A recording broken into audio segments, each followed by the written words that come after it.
ready for us to be as productive as possible at practice. Obviously, we're allowed 15 spring practices. We'll break them up into 4 segments, the first 5. So we'll set some pretty clear goals and things that we want to get accomplished in the first 5 practices, just because we want to make sure we're in class. With some class conflicts, we'll make sure we get everyone in class and then also get everybody to practice. So days mid-morning around 11 o'clock. So I'm also been told before I came in here that season tickets of sales and renewals have been going really well. Awfully proud of that and happy for that. I understand that student tickets go on sale tomorrow, so I want to encourage everybody to get out there and support these kids. They're working incredibly hard to represent the Hokie Nation. That being said, I'll be happy to answer most questions. Go ahead. Coach, I think the given is obviously you want to try to build some depth and install what you're working on and what you want to do here and find a quarterback. But beyond that, are there some key 4 or 5 things, maybe a handful of things that you absolutely feel like you need to get done this spring? Well, you know, obviously there's base installation in all 3 phases of the game, offense, defense, and special teams. Player identification and roles. You know, one of our goals for our kids is for them to identify themselves.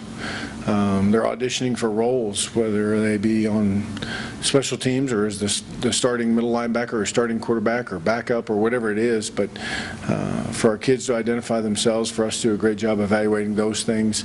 I think as a team, we've got to learn how to practice. You know, how we're going to practice, and that's no small feat. I would imagine. For the past several years, they've had very crisp, clean, good practices. I just want to make sure that we're on the same page with what tempo we're operating at.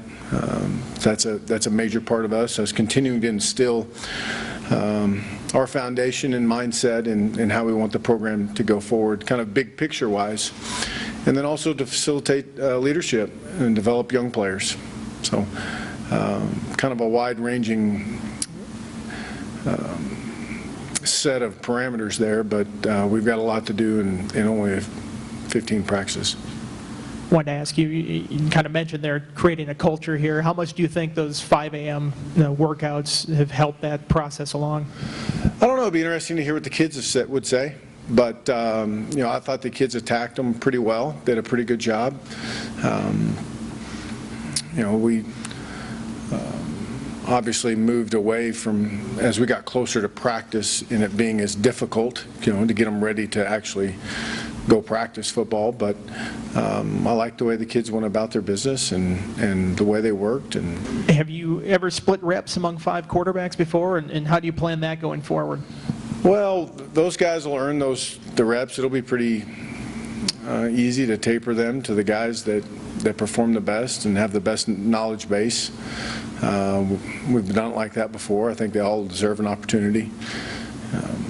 But that being said,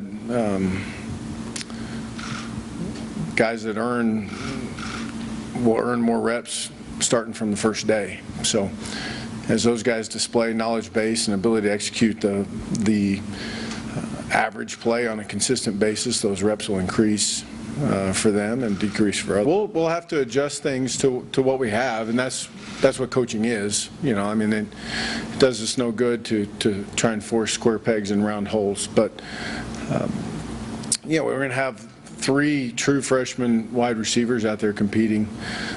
So not just that the system is new, but college football is new to those guys. So you know, their development will be key, along with the development of the other older guys. We're not particularly deep there, so we'll have to, as we go through it, determine which guys are ready to go now and what they can do, and also compare that against the other skill groups. Maybe it's not 3 wide receivers, maybe it's 2 running backs or 2 tight ends or whatever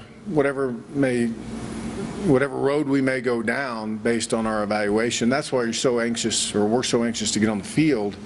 It's one thing to run around out here in shorts at 5:30 in the morning and try and figure out who's a really good football player. It's another thing to go play the game and then try and figure it out from there. So I think that's part of the reason we're so anxious to get out there. Coach, along those lines, I mean, you got Bucky Hodges back this year, and I don't know what all you told him to kind of help him get back here and make a decision to come back. But how big is this spring as far as him figuring out how you want him to be in the offense and vice versa? You guys kind of figuring out how he fits in the offense. Sure, I didn't do much to kind of dovetail off of there. I didn't feel like that was my role. I did inform him of what it would be like if he came back. And to Bucky's credit, he went off and went home over break, and I think met with the people that he knew were close to him and made the decision to return. But I think he'll have a big spring. He's had a great offseason so far. Been really working hard out there. Been really impressed with his work ethic thus far. But yeah, we'll have to figure out what he can do, what he can't do, what we can improve as we move along in terms of whether he's playing on the line of scrimmage or split out or wherever he's lined up. And then also not overload him. I think you can paralyze players if you ask too much of them too early. So trying to find that correct balance in his development, I think, will be important. Coach, Shy McKenzie's down about 15 pounds from last season.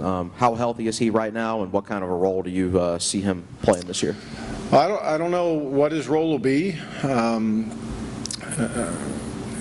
didn't really know that he was down that much weight just because I didn't have a frame of reference to work off of. But we're anxious to get him out there and let him go compete with those other backs and see where he's at. He's been fine in terms of health out there running around. He's done everything he's been a part of everything that we've done this offseason, and I think anxious to practice.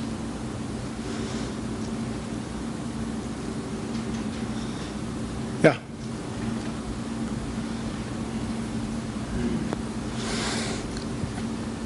Coach, defensive-wise, since Coach Foster has a pretty good, I think, feel for what you guys have coming back, what you got. I mean, how much this spring is just kind of let him do his thing, or is there a lot of even getting a feel for, I guess, what kind of stuff he wants to do on defense and how that matches up with what you want to do?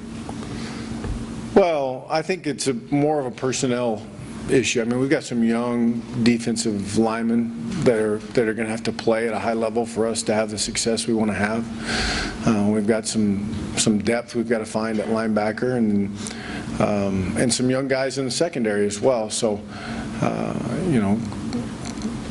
what we've run on defense in the past is what we're going to run, only Coach Foster and his staff will tailor that to the skill sets of our current players. So for me, it's them continuing on the defensive side of the ball, continuing to evaluate what we've done in the past and how it fits with our current players, and then moving forward to giving our guys the best chance to succeed. Zach in the back. Coach, you kind of spoke earlier about how anxious you are just to get on the field. How exciting has this whole thing been for you, and how excited are you just to get this whole thing started at a new place for yourself? Well, we've done a lot of things here in the last several months, and none of it's coach football. So, the chance to finally really hang a whistle around your neck and get out there and get practice organized the way you want it. And I know it's going to be new, and I know there'll be some bumps out there just organizationally, and we'll comb through those things. We already have begun to, but we'll comb through them probably enough to drive the staff crazy just to make sure everybody knows where they're supposed to be so we can move at the tempo we need to move at. But I think everybody's just anxious, anxious to finally get to go do what we love to do. I've said many times, this is the best time of year to be a football coach. There's no games. It's all about individual player development and team development. There are no scout cards or scout teams. It's just good versus good, trying to create an identity and develop some players. Kind of off of that, are there certain things about this coaching staff chemistry that you can't tell until you get on a football field and see how all the parts work together? Oh, I think just from what I've taken from them, seeing them interact in the office and socially, I think it's a bunch of like-minded individuals. I think I've taken at least I feel like I have a decent feel for people, and I think I have a pretty good feel for our staff right now, and it's pretty positive. And I'm sure there's no subject for actually being in the line of fire and games and going through preparations and going through the ups and downs of of a season or game preparation or an individual game. There's no simulation for that, but I don't have any doubt that these guys have gelled together or will continue to gel together. And of all my concerns, that's the least one on my mind right now.